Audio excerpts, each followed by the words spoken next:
திருப்பூரில் 570 கோடி ரூபாய் பணம் பிடிப்பட்டது தொடர்பாக தற்போது விசாரணைக்கு உயர்மட்ட குழு ஒன்று அமைக்கப்பட்டுள்ளது. ராஜேஷ் லக்கானியின் அறிவுறுத்தலின் பேரில் இந்த குழு அமைக்கப்பட்டுள்ளது. தற்போது தலைமைச் செயலகத்தில் தேர்தல் ஆணைய நடவடிக்கையின் காரணமாக இந்த நடவடிக்கை எடுக்கப்பட்டுள்ளதால் செய்தியாளர் ஸ்டாலினிடம் பேசலாம்.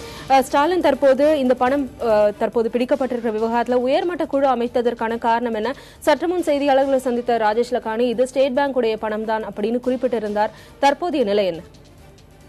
திவ்யா, இன்று காலை திருப்பூர் மாவட்டத்தில் 3 கண்டெய்னர் லாரிகளில் கொண்டு சென்ற 570 கோடி ரூபாய் பணம் பிடிக்கப்படுவது தொடர்பாக மூத்த IAS மற்றும் IPS மற்றும் செலவின பார்வையாளர்களை கொண்ட அந்த குழுவானது அமைக்கப்பட்டுள்ளது. அதாவது இது தொடர்பாக விசாரணை மேற்கொள்ளுமாறு அந்த குழுவினர்களுக்கு தேர்தல் ஆணையம் அறிவுறுத்துகிறது.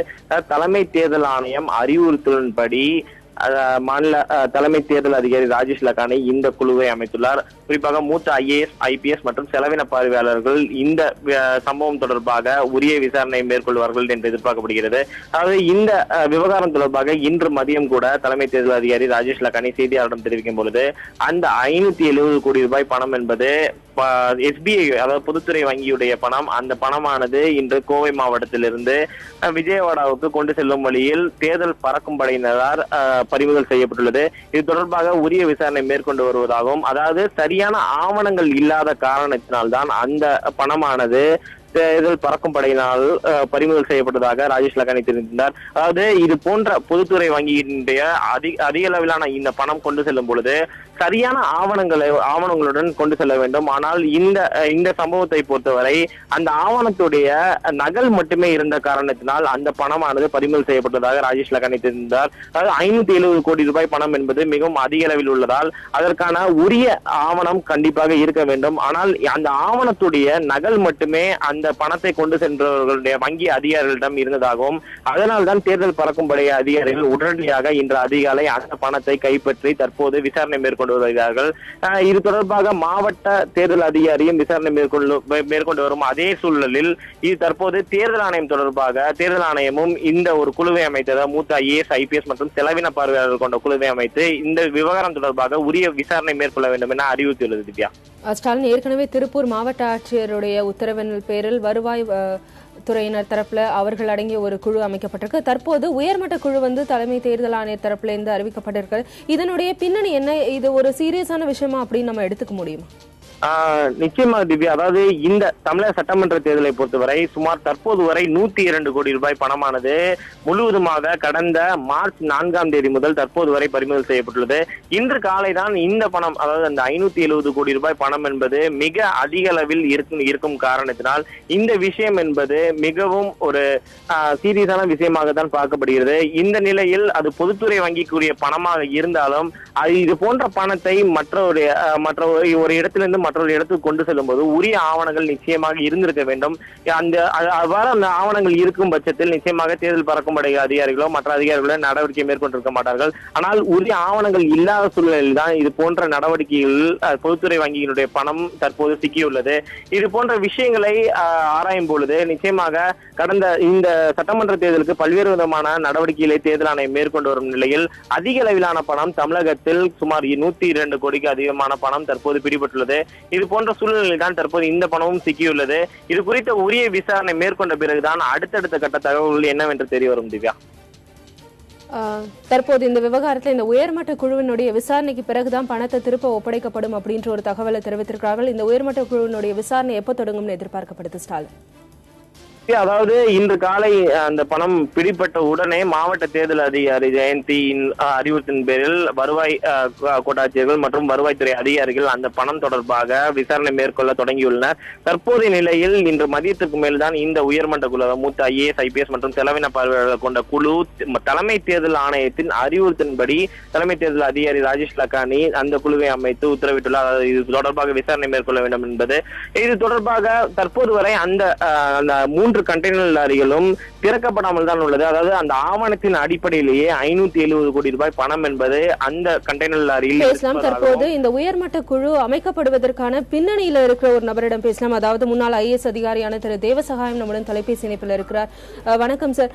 நீங்க இந்த விவகாரத்துல திருப்பூர்ல இன்று காலை இந்த 570 கோடி ரூபாய் பணம் பறிமுதல் செய்யப்பட்டது தொடர்பா தலைமை தேர்தல் ஆணையம் நசீம் ஜைதி கிட்ட பேசியிருக்கிறதா எங்களுக்கு தகவல் கிடைத்திருக்கு. அவர்களிடம் நீங்கள் கேட்டுக்கொண்ட விஷயம் என்ன, நீங்கள் பகிர நினைக்கிற விஷயம் என்ன?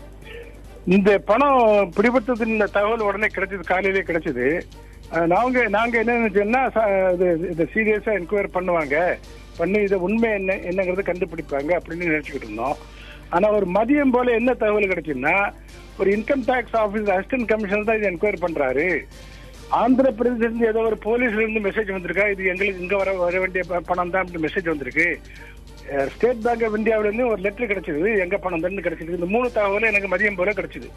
இந்த 3ஐ வச்சு எனக்கு தகவல் என்ன கிடைச்சதுன்னா, இதை அப்படியே விசாரிச்சுட்டு விட்டுட போறாங்க அப்படின்ன உடனே எனக்கு டவுட், ஒரு சந்தேகமான உடனே எனக்கு நெருங்கிய தெரிந்த ஒரு நபர், முன்னாள் general manager state bank of இந்தியாவிட்ட பேசினேன். என்ன இப்படிப்பட்ட 570 கோடி ரூபாய் இப்படி ஒரு திருப்பூர் ஒரு இடத்துல இருந்து ஆந்திராவில ஹைதராபாத்துக்கோ அல்லது விஜயவாடாவுக்கோ போக முடியுமா? நான் விவரத்தை சொன்ன உடனே அவர் கம்ப்ளீட்டா ஷாக் ஆயிட்டாரு. இது நடக்கவே நடக்காத காரியம். ஏன்னா இவ்வளவு பெரிய பணம் எந்த வங்கியுமே ரிசர்வ் பேங்க் ஆஃப் இந்தியா செஸ்ட்ல இருந்தா எடுப்பாங்களே தவிர ஒரு பிரான்ச்ல இருந்து வேற பிரான்ச்ல போகவே போகாது. ஆந்திராவை பொறுத்த மட்டும் ஹைதராபாத்லயே ரிசர்வ் பேங்க் ஆஃப் இந்தியா இருக்குது. அவங்ககிட்ட இருந்து எவ்வளவு பணம் வேணாலும் அவங்க எடுத்துக்கலாம். அப்படியே குறைஞ்சுன்னா சென்னையில இருந்து கூட எடுத்துக்கலாம். அதனால இந்த மாதிரி பணம் ரிசர்வ் பேங்க் ஆஃப் இந்தியா செஸ்ட்ல இருந்து மாத்திரமே எடுக்க முடியுமே தவிர மற்றபடி எடுக்க முடியாது. Number 1. Number 2, inter branch transfer நடக்கும். ஆனா அது இவ்வளவு தூரத்துக்கு கொண்டு போக மாட்டாங்க. ஏன்னா செக்யூரிட்டி சேஃப்டி இருக்கிறதுனால இவ்வளவு தூரத்துக்கு எப்பவுமே பணம் கொண்டு போக மாட்டாங்க. 3வது, அப்படியே இன்டர் பிரான்ச் டிரான்ஸ்பர்ல கூடி போனா 20-25 கோடி தான் எடுத்துட்டு போவாங்களே தவிர இதை விட ஜாஸ்தி எடுத்துட்டு போக மாட்டாங்க.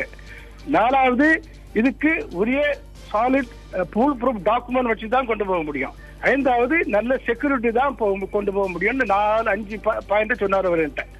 நான் உடனே சொன்னேன், இது ஏதோ குளறுபடி நடக்குது என்கொயரி இல்லைன்ட்டு சீஃப் எலெக்ஷன் கமிஷனர் பேசினேன், நசீம் ஜியாதி கிட்ட. அவர்கிட்ட கிளியரா சொன்னேன், இந்த income tax assistant commission enquiry பண்றதோ இந்த மாதிரி படம் இது கம்ப்ளீட்டா இது பொய் மாதிரி தெரியுது. நீங்க உடனே அப்சர்வர்ஸ் அனுப்புங்க, IAS IPS observer, senior observer யாரெல்லாம் இருக்காங்களோ பக்கத்துல அவங்க ஒரு குழுவை அனுப்பி இதை என்கொயரி பண்ண சொல்லுங்கன்னு சொன்னாரு. அவர் உடனே ராஜேஷ் லக்கானி சிஓக்கு டைரக்ஷன் இஷ்யூ பண்ணி அந்த குழு ஆல்ரெடி அங்க போயாச்சுன்னு நான் நினைக்கிறேன். அவங்க இன்வெஸ்டிகேட் பண்ணுவாங்க. இனி உண்மை என்னங்கிறது தெரிய வரும். ஆனா 570 கோடி திருப்பூர்னு ஒரு சின்ன இடத்துல இருந்து அல்லது கோயம்புத்தூர்ல இருந்தோ விஜயவாடாவுக்கோ ஹைதராபாத் போறதுக்கோ வாய்ப்பே இல்லை. பேங்க் மணி போறதுக்கு வாய்ப்பே இல்லை. ஆனா சார், இந்த நேரத்துல எங்களுடைய செய்தியாளர்கள் சம்பந்தப்பட்ட அந்த வங்கி அதிகாரிகளை தொடர்பு கொண்டு கேட்கும்போது, நாங்க ரிசர்வ் பேங்குடைய அனுமதி பெற்றுதான் இந்த பணத்தை கொண்டு செல்றதாகவும், எங்க கிட்ட நகல்கள் இருக்கிறதுனால அசல்களை சற்று நேரத்துல அனுப்பிடுவோம் அப்படின்ற ஒரு தகவலை கொடுத்திருக்காங்க. இதை நாங்க எப்படி பாக்குறது? என்ன பொறுத்தமில்லை, இது தவறான தகவல். ஒரு காரியம் மாதிரி உங்களுக்கு சொல்ல விரும்புறேன். இவ்வளவு தூரம் ஆயிரக்கணக்கான கோடி கருப்பு பணம் தமிழ்நாட்டுல புழகிக்கிட்டு இருக்கு இல்லையா? அதுல இப்ப யாருமே யாரை பிளேம் பண்றாங்க? எலெக்ஷன் கமிஷனை பிளேம் பண்றாங்க. எலெக்ஷன் கமிஷனுக்கு இதுல ஒரு பிளேமே கிடையாது. ஏன்னா கருப்பு பணத்தை தடுப்பதற்கும் அதே ரெஸ்பான்சிபிலிட்டி இன்கம் டாக்ஸ் டிபார்ட்மெண்ட் தான் பண்ணணும். அதாவது பைனான்ஸ் மினிஸ்ட்ரிக்குள்ள வருது இது. ஆனா காலாகாலமா மாசக்கணக்கில் இவ்வளவு கோடிக்கணக்கான பணங்கள் பிளாக் மணி புழங்கிட்டு இருக்கு. அதை இன்கம் டாக்ஸ் டிபார்ட்மெண்ட் செக் பண்ணல. அதே பேங்கும் பைனான்ஸ் மினிஸ்ட்ரிக்குள்ள தான் வருது. பேங்கும் பைனான்ஸ் மினிஸ்ட்ரிக்குள்ள தான். அதனால பேங்க்ல இருந்து கொடுத்த சர்டிபிகேட் இது தரோ என்கொயரி பண்ணாம இது அவங்க இந்த கேஸ் ஸ்டாப் பண்ண முடியாது. Senior bank officer, senior other people must come, full investigation. இது I think CBI must take over the inquiry immediately. நீங்க இந்த விவகாரத்தை நஜீம் ஜாதி கிட்ட கொண்டு போகும்போது அவருடைய ரியாக்ஷன் எப்படி இருந்தது சார்? அவர் ரியாக்ஷன் நல்ல ப்ராம்ப்டா இருந்தது. அவர் சொன்னார், நீங்க நல்ல சரியான ஒரு அட்வைஸ் கொடுத்துருக்கீங்க, நான் உடனே ஆக்ட் பண்ணுவேன்னு சொன்னார். அவருக்கு ஐ மஸ்ட் அப்ரிஷியேட் ஹிம். இந்த விவகாரத்துல இந்த உயர்மட்ட குழு அமைக்கப்பட்டிருக்கு, இவர்களுடைய விசாரணை என்ன மாதிரி இருக்கணும்? நான் சொல்ல முடியாது இல்ல. இங்க இருந்துட்டு எனக்கு ஃப்ரீ அண்ட் ஃபேரா தான் இருக்கும், இண்டிபெண்டா இருக்கும். ஏன்னா அவங்க சீனியர் ஆபீசர்ஸ் எல்லாம் இன்வெஸ்டிகேட் பண்ணுவாங்க, பேங்குக்கு பழைய பிராக்டிசஸ் செக்அப் பண்ணுவாங்க. இவ்வளவு தூரம் பணம் ஒரு சின்ன ஊர்ல இருந்து இவ்வளவு தூரம் கொண்டு போக முடியுமா? எல்லாம் ஃபுல் பேக்ரவுண்ட்ல பணம் இல்லையா? இது சின்ன ஒரு 10 கோடி 15 கோடின்னு பரவாயில்ல. 570 கோடி ஸ்டாகரிங் அமௌண்ட் ஆஃப் மணி. அதனால ஃபுல் டீடைலா என்கொயரி பண்ணி தான் இதுக்கு ஒரு முடிவு கொண்டு வர முடியும். இதுல இப்ப சீஃப் எலெக்ஷன் கமிஷனரே பர்சனலா இன்ட்ரெஸ்ட் இருக்கிறதுனால எனக்கு இது ஃப்ரீ அண்ட் ஃபேர் இது என்கொயரி நடக்குன்னு என்ன நம்பிக்கை இருக்கு. உங்களுடைய தகவல்களை எங்ககிட்ட பகிர்ந்துகிட்டதற்கு நன்றி திரு தேவசகாயம் சார். தொடர்ந்து செய்தியாளர் ஸ்டாலினிடம் பேசலாம். ஸ்டாலின், நம்ம ஏற்கனவே பேசிட்டு இருந்த மாதிரி தற்போது தேர்தல் ஆணையத்தினுடைய நடவடிக்கை என்னவா இருக்கும்? காலை செய்தியாளர்களை சந்தித்த தேர்தல் அவர் சொல்லும்போது இது எஸ்பிஐனுடைய பணம் தான் ராஜேஷ் லக்கானி சொல்லியிருக்கிறாரு. தற்போது அவரே இந்த உயர்மட்ட குழு அமைத்திருக்கிறார். இது முரணா இல்லையா?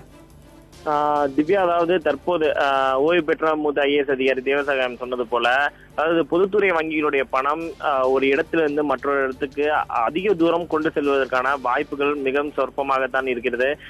இந்த நிலையில் இந்த குழுவானது அமைக்கப்பட்டிருக்கும் முக்கியமான காரணம், தலைமை தேர்தல் ஆணையம் இந்த விவகாரம் தொடர்பாக உரிய விசாரணை மேற்கொள்ள வேண்டும், இந்த விவகாரத்தின் உண்மைத்தன்மையை வெளியில் கொண்டு வர வேண்டும் என்ற ஒரு அறிவுறுத்தலின்படிதான் தற்போது தலைமை தேர்தல் அதிகாரி ராஜேஷ் லக்கானி இந்த உயர்மட்ட குழுவை அமைத்து விசாரணை மேற்கொள்ளுமாறு அறிவித்துள்ளார். அதாவது இன்று காலை செய்தியாளர் குறிப்பிட்டது போல அந்த ஆவணத்தின் அசல், அதாவது அந்த அசல் இல்லாத காரணத்தினால்தான் தேர்தல் பறக்கும்படை அதிகாரிகள் பிடித்து அந்த பணத்தை பிடித்து தற்போது விசாரணை மேற்கொண்டு வருகிறார்கள் என்று கூறினார். அதே போல தலைமை எஸ்பிஐ வங்கியுடைய தலைமை கிளையில் உள்ள பொது மேலாளர் நேரடியாக சென்னையிலிருந்து தற்போது திருப்பூர் மாவட்டத்துக்கு சென்று உரிய விளக்கத்தை அளித்து அதன் பிறகு அந்த உரிய ஆவணங்களை காட்டி நிச்சயமாக அந்த பணத்தை திரும்ப பெற்றுக் கொள்வார் என்ற ஒரு எதிர்பார்ப்பு உள்ளதாகத்தான் ராஜேஷ் லக்கானி தெரிவித்திருந்தார். தற்போது தலைமை அந்த பொது மேலாளர் சென்னையிலிருந்து திருப்பூர் சென்று கொண்டிருப்பதாகவும் அதன் பிறகு இந்த விவகாரம் தொடர்பான உண்மைத்தன்மை வெளியில் வருவதற்கான வாய்ப்பு உள்ளதாக தான் கருத வேண்டும். தற்போது இந்த உயர்மட்ட குழு அமைக்கப்பட்டிருக்கும் நிலையில் அந்த உயர்மட்ட குழுவானது உடனடியாக தங்களுடைய விசாரணை மேற்கொள்ள தொடங்குவார்கள் என்ற ஒரு எதிர்பார்ப்பு உள்ளது. திவ்யா,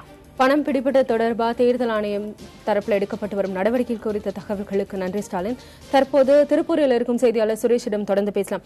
சுரேஷ், இந்த விவகாரத்தில் தற்போது உயர்மட்ட குழு என்பது சற்று முன் அமைக்கப்பட்டுள்ளது. ஏற்கனவே நம்ம பேசின மாதிரி அந்த அசல் என்பது எங்கிருந்து எடுத்து வர வேண்டும், அந்த அசல் ஆவணங்கள் தற்போது சென்னையிலிருந்து பொது மேலாளர் திருப்பூர் விரைந்து கொண்டிருக்கிறதாகவும் தகவல் வெளியாக இருக்கு. தற்போதைய நிலை என்ன? அதாவது திவ்யா, நான் ஆரம்பத்தில் சொன்ன மாதிரி ஒரு பொதுத்துறை வங்கியுடைய பணம் ஏன் இவ்வளவு மணி நேரம், கிட்டத்தட்ட 12 மணி நேரத்துக்கு மேல ஆகிவிட்டது, இதுவரைக்கும் அதனுடைய அசல் ஆவணங்கள் கிடைக்கவில்லை அப்படி என்பது மிகப்பெரிய கேள்விக்குறியா தான் இருக்கு. ஏன்னா கோவை டு திருப்பூர் அப்படின்னு பார்த்தோம்னா அதிகபட்சம் 1 மணி நேரத்திற்குள்ளாகவே இங்க வந்து விடலாம். கோவையிலிருந்து இது அனுப்புனதுக்கான ஆவணங்களை சமர்ப்பித்தாலே இந்த பிரச்சனை காலையிலே முடிந்திருக்கும். கிட்டத்தட்ட 12 மணி நேரத்துக்கு மேல ஆகியும் இந்த பணம் இதுவரைக்கும் அதுக்கான அசல் ஆவணங்களை சப்மிட் பண்ணி அவங்க பெறுவதற்கான எந்த முயற்சிகளையும் பெறவில்லை, அதாவது எடுக்கவில்லை என்ற ஒரு சந்தேகம் எழுந்திருக்கிறது. இருந்த போதிலும் இப்ப நம்ம பாத்திரலாம், முன்னதாக இங்க நிக்கிற இந்த கண்டெய்னர்ல தான் கிட்டத்தட்ட உங்களுக்கு அந்த பணங்கள் கொண்டு வரப்பட்டிருக்கின்றன. மொத்தம் 3 கண்டெய்னர்கள் அடுத்தடுத்தாக நிறுத்தப்பட்டுள்ளன. இதற்கு துப்பாக்கி ஏந்திய காவலர்கள், அதாவது துணை காவல் படையினர் அங்கே போடப்பட்டிருக்கிறது. தற்பொழுது இந்த மாவட்ட ஆட்சியரகத்திலும் பாதுகாப்பாக இந்த கண்டெய்னர் லாரிகள் வைக்கப்பட்டுள்ளன. இதுக்கான விசாரணை, அதாவது உடன் வந்த இந்த கண்டெய்னர் லாரிகளுடன் வந்த அந்த ஆந்திர காவல்துறையினர் மற்றும் ஊழியர்களிடம் தான் முதல் கட்டமா இந்த விசாரணை நடத்திட்டு இருந்திருக்காங்க. இப்போ திருப்பூர்ல இருக்கிற ஸ்டேட் பேங்க் ஆஃப் இந்தியா அதிகாரி ஒருவர் மட்டும் இதுக்கான தகவலை தெரிவிச்சிருக்காரு. ஆனா இதுவரை ஒரிஜினல் சேரவில்லை அப்படிங்கறதா ஒரு மிகப்பெரிய கேள்விக்குறியாவே இருக்கு. திவ்யா, திருப்பூர்ல பாரத ஸ்டேட் வங்கியின் சார்பாக அந்த 570 கோடி ரூபாய் பணம் பறிமுதல் செய்யப்பட்டிருக்கு. தொடர்ந்து அடுத்த கட்ட நடவடிக்கை என்ன என்பதெல்லாம் குறித்து நாம் பேசியிருக்கிறோம். தற்போதைய தகவல்களுக்கு நன்றி சுரேஷ்.